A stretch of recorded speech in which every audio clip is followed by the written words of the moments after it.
नमस्कार साथियों, आप सभी का स्वागत है।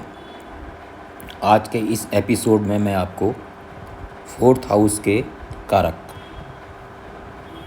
फोर्थ हाउस से हम क्या क्या कार्य देखेंगे उसके बारे में कुछ जानकारी दूंगा।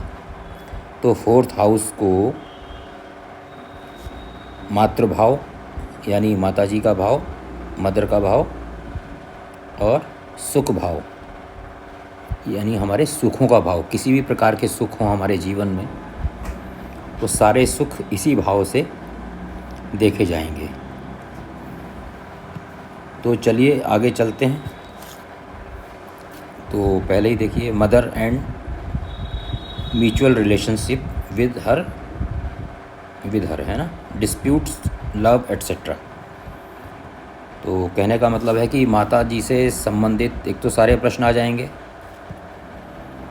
है ना।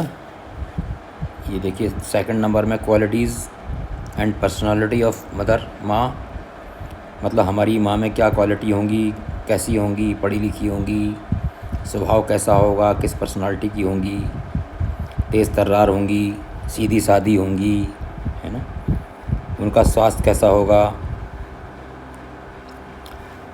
तो माता जी के संबंध में जितने भी प्रश्न हैं सब उसमें चौथा भाव अवश्य ही शामिल होगा। और साथ में जो मैंने लिखा हुआ है देखिए प्रथम नंबर में, फर्स्ट नंबर में कि एंड म्यूचुअल रिलेशनशिप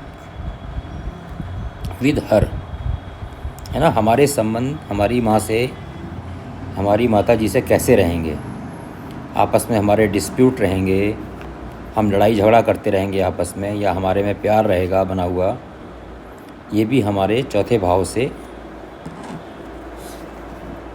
निर्धारित होगा। और साथ में इसके हम स्थिर कारक देखिए, मैंने चंद्रमा लिखा हुआ है, ठीक है ना। तो हम चौथे भाव से और चंद्रमा की पोजीशन से, कि चंद्रमा की हमारी जन्म कुंडली में क्या पोजीशन है, ये बहुत महत्वपूर्ण है। उससे बाकी फैक्टर्स भी देखेंगे, बाकी ग्रहों की दृष्टि और पोजीशन देखेंगे फोर्थ हाउस पर, लेकिन चंद्रमा की तो देखेंगे। कहने का मतलब है कि 60% तो चंद्रमा को देखकर ही डिसाइड हो जाएगा, बाकी 40% बाकी चीज़ों से देखा जाएगा। तो पहला पॉइंट हो गया मदर और हमारे संबंध उससे, मदर से, और हमारी मदर कैसी हैं, ये सारा कवरेज हो गई है ना।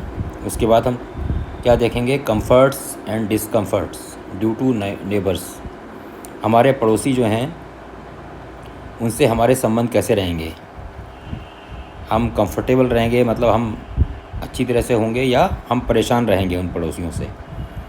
तो ये भी हमारा फोर्थ हाउस बताएगा। उसके बाद प्रॉपर्टी, लैंड एंड बिल्डिंग, कहने का मतलब है प्रॉपर्टी में सब तरह की प्रॉपर्टीज़ आ जाएंगी, चाहे वो ज़मीन हो, चाहे वो एग्रीकल्चर लैंड हो, चाहे वो फ्लैट हो, चाहे वो बिल्डिंग हो, चाहे हमने अपना मकान खुद बनाया हो, बनाया ख़रीदा हो, किसी भी प्रकार का मकान जिसको हम कहते हैं, इसमें हम रहते हैं, या कोई भी कमर्शियल प्रॉपर्टी हो सकती है, ठीक है ना। हर प्रकार की property and buildings, every type,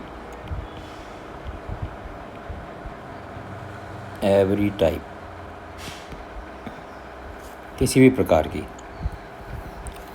तो जब प्रॉपर्टी आ गई तो प्रॉपर्टी से संबंधित प्रश्न भी इसी भाव से आएंगे। मान लीजिए कि जैसे डिस्प्यूट्स हैं, हमारी कोई प्रॉपर्टी है, उसमें कोई कोर्ट केस चलने लग गया, कोई डिस्प्यूट पैदा हो गया किसी के साथ भी, तो वो भी इसी भाव से कवर होंगे, इसी भाव से देखे जाएंगे कि हमारी प्रॉपर्टी डिस्प्यूटेड तो नहीं होगी, हम कोई प्रॉपर्टी ख़रीद रहे हैं, उसमें कोई कोर्ट केस तो नहीं चलेगा, या हमारी प्रॉपर्टी कहीं फंस तो नहीं जाएगी।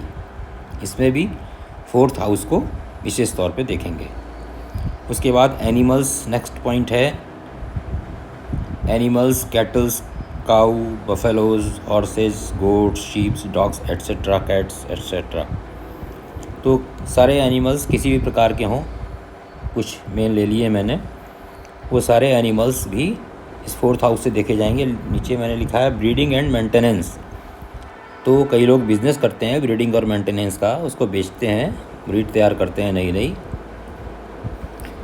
तो वो भी 4th हाउस से देखा जाएगा, है ना। गाय की ब्रीड तैयार होती है, बुफेलो की होती है कि ज़्यादा दूध देने वाली हैं, वर्ण संकर होता है, क्रॉस ब्रीड्स होती हैं, तो वो सारे हॉर्सेज होते हैं, लाखों रुपए के हॉर्सेज होते हैं, बुल्स होते हैं, वो सारे 4th हाउस से देखे जाएंगे। उसके बाद transport for livelihood and pleasure, तो इसमें हर एक प्रकार के ट्रांसपोर्ट के हमारे साधन आ जाएंगे, जैसे कि ट्रक है, बस है, और लॉरी या कोई भी चीज़ है इस तरह की, टैक्सीज़ हैं। और साथ में लिखा है मैंने प्लेजर, प्लेजर का मतलब जिससे हम अदर देन लाइवलीहुड जो है, हमारी कार है, वाहन है, किसी भी प्रकार के हमारे कार है, स्कूटर्स हैं, मोटरसाइकिल्स हैं, वो सारे 4th हाउस में कवर होंगे। तो हम कैसी कार खरीदेंगे, हम अच्छी खरीदेंगे, हम मर्सिडीज़ खरीदेंगे, BMW खरीदेंगे, या एक छोटी मोटी कार पे चलेंगे, तो वो सारा हमारा 4th हाउस बताएगा। उसके बाद नेक्स्ट चलेंगे हम loss and theft, accidents, claims on insurance, है ना। तो ये अपने आप में अंडरस्टूड है कि हमारी कोई गाड़ी का लॉस वगैरह, थेफ्ट, एक्सीडेंट तो नहीं होगा, और होगा तो उस पर क्लेम्स इंश्योरेंस का मिलेगा कि नहीं मिलेगा, ये सारी चीज़ें इससे ही कवर होंगी। तो इसमें देखिए मैंने इसमें नीचे 8+11+12 लिख दिया है कि जब हम इस प्रश्न को कंसीडर करेंगे, इससे संबंधित कोई चीज़ देखेंगे, तो इन भावों को भी अवश्य देखेंगे, ठीक है ना। और पॉइंट्स में भी देखेंगे, लेकिन स्पेशली इसमें मैंने यहाँ मेंशन कर दिया है कि 8th हाउस भी देखेंगे, 11th भी देखेंगे और 12th भी देखेंगे, और 4th भी देखेंगे प्लस 12th भी देखेंगे, क्लेम्स ऑन इंश्योरेंस, है ना। और एक्सीडेंट और थेफ्ट वगैरह में 8+11+12। तो नेक्स्ट पॉइंट चलते हैं, travel by any mode, air, train और ऑटो, और उनके द्वारा होने वाले एक्सीडेंट्स, ठीक है ना, कि हम इसमें हमारा कहीं एक्सीडेंट तो नहीं होगा। इसमें भी फिर हम 8th प्लस 12th हाउस को भी कंसीडर करेंगे 4th हाउस के साथ साथ। नेक्स्ट है एपिटाइट, डाइजेस्टिव सिस्टम, हमारी हमको भूख कैसी लगती है, नहीं लगती है, हमारा पाचन तंत्र कैसा काम करता है, हमारा पेट ठीक रहता है कि नहीं रहता है, ये सब सारी चीज़ें 4th हाउस से देखेंगे। अगर इससे हमारे इस भाव में, हमारे इस भूख में या हमारे पेट संबंधित कोई समस्या आती है, तो 4th हाउस को हम कंसीडर अवश्य करेंगे। ईटेबल्स एंड ड्रिंक्स, किसी भी प्रकार के खाने पीने वाले ड्रिंक्स वगैरह जो हैं, चाहे वो अल्कोहलिक हों चाहे कैसे भी हों, सारे 4th हाउस में कवर होंगे। तो ये कहाँ काम आएगा, जैसे मान लीजिए कोई ड्रिंक्स का बिज़नेस करने वाला है, इसमें आपका डेयरी भी आ जाएगा, ठीक है ना, आपका डेयरी भी आ जाएगा, मिल्क भी, डेयरी में मिल्क है इससे, और अल्कोहल भी आ जाएगा, ये सारी चीज़ें। तो मान लीजिए कोई उससे संबंधित बिज़नेस के बारे में पूछना चाहता है, तो हम उसका 4th हाउस देखेंगे, ठीक है ना। उसके बाद ये हो गया heart and BP, blood pressure, cancer of breast, cancer of breast जब देखेंगे तो 2+8 सेकंड भाव और 8th हाउस को भी कंसीडर करेंगे। लीवर, किडनी, इंटेस्टाइन, यूट्रस, तो जब इनको कंसीडर करेंगे तो 5th हाउस को भी कंसीडर करेंगे। मेंस्ट्रुअल साइकिल इन वुमेन्स, तो जब ये कंसीडर करेंगे तो 5th हाउस को भी साथ में लेंगे। हर्निया, अपेंडिसाइटिस, इसके साथ में 7+8 ये दोनों भाव भी लेंगे, ठीक है ना। ये आपके सारे मेडिकल साइंस से रिलेटेड आ गए। उसके बाद नेक्स्ट हम चलेंगे एडॉप्शन ऑफ ए चाइल्ड, किसी भी प्रकार का एडॉप्शन होगा या उससे संबंधित प्रश्न होगा या उससे संबंधित कोई परेशानी होगी, तो वो हम 4th हाउस से लेंगे, साथ में 5 नंबर को भी कंसीडर करेंगे, +5। और क्लब्स, कैसीनोज, डिस्को थीक्स, है ना, इनसे संबंधित कोई प्रश्न आता है, इनका कोई बिजनेस करना चाहता है, तो हम 4th हाउस को कंसीडर करेंगे। ड्रग्स एंड इंटॉक्सिकेंट्स, ये ड्रग्स हैं हमारी, और नशीली ड्रग्स हैं, और इंटॉक्सिकेंट्स हैं जो नशे की चीज़ें हैं, और भी उसका विचार भी 4th हाउस से होगा। माइंस एंड मिनरल्स, जो माइंस खदान का काम होता है, माइंस का काम होता है, जो खड़िया पत्थर वगैरह निकालते हैं, और भी मिनरल्स वगैरह रॉ मटेरियल निकालते हैं, आयरन ओर वगैरह, या जिंक ओर है, कॉपर मिनरल्स हैं, डिफरेंट टाइप के हैं, तो वो सारे 4th हाउस से देखे जाते हैं। इसका कोई बिज़नेस करना चाहता है, बिज़नेस करता है, तो इसके बारे में कोई प्रश्न है तो 4th हाउस से करेंगे। इंजरी बाय वाइल्ड एनिमल्स, किसी भी प्रकार की इंजरी हमको वाइल्ड एनिमल से तो नहीं हो सकती है या होगी, इसका विचार भी 4th हाउस से होगा। इंजरी वाइल्ड एनिमल्स, शेर के साथ, जंगली हाथी के साथ, सांप ने काट लिया, बिच्छू ने काट लिया, कुत्ते ने काट लिया, है ना, ये सारे इसी से कवर होंगे। ठीक है।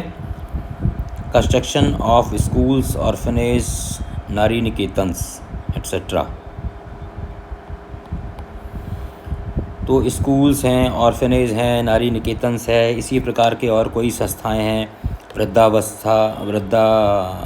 वृद्धाश्रम हैं, है ना, और अनाथालय हो गए, स्कूल हो गए। कौन से स्कूल? जो हम लोग जिसमें कुछ कंसेशन वाली पढ़ाई हम लोग देते हैं, ठीक है ना, NGOs हो गए। डोमेस्टिक अनहैप्पीनेस डिस्टर्बेंसेस, हमारे घर में, हमारे परिवार में अनहैप्पीनेस अगर है तो क्यों है, वो 4th हाउस बताएगा। कोई डिस्टर्बेंसेज हैं, लड़ाई झगड़ा है आपस में, परिवार वाले प्यार से नहीं रहते, लड़ते रहते हैं, मनमुटाव रहता है, तो ये सब हमको 4th हाउस बताएगा। Public relations, specially in political field and public image, 4th house public का भी भाव है, तो हमारे पब्लिक के साथ कैसे रिलेशन रहेंगे, स्पेशली जहाँ पर पॉलिटिकल कोई नेताजी होते हैं, पूछते हैं कि साहब मेरा कैसा रहेगा, तो यहाँ से पता चलेगा कि उनका पब्लिक में इमेज अच्छी है कि नहीं है ना। 4th हाउस अगर अच्छा है तो उनकी पब्लिक इमेज अच्छी रहेगी, और ख़राब है तो वो अच्छे नेता बनने में थोड़ा सा उनको संघर्ष करना पड़ेगा। तो ये जो कारक मुख्य हैं, मुझे ध्यान है, मैंने बता दिए आपको। इसके अलावा भी और भी 85 कारक हो सकते हैं, ऐसा नहीं कि ये फाइनल लिस्ट है। तो आप भी कहीं से अगर पुस्तक पढ़ते हैं या कुछ पढ़ते हैं तो आप उनको भी ध्यान में रखिए, उनको भी नोट कीजिए और इसमें ऐड कर लीजिए इस लिस्ट में। तो और 4th हाउस का मैंने ऊपर लिख दिया है, स्थिर कारक चंद्रमा है, ठीक है। तो इस जानकारी के साथ मैं यहाँ समाप्त करता हूँ, और अगले अंक में 5वां हाउस लेकर फिर से आऊँगा। तब तक के लिए आप सबको मेरा नमस्कार।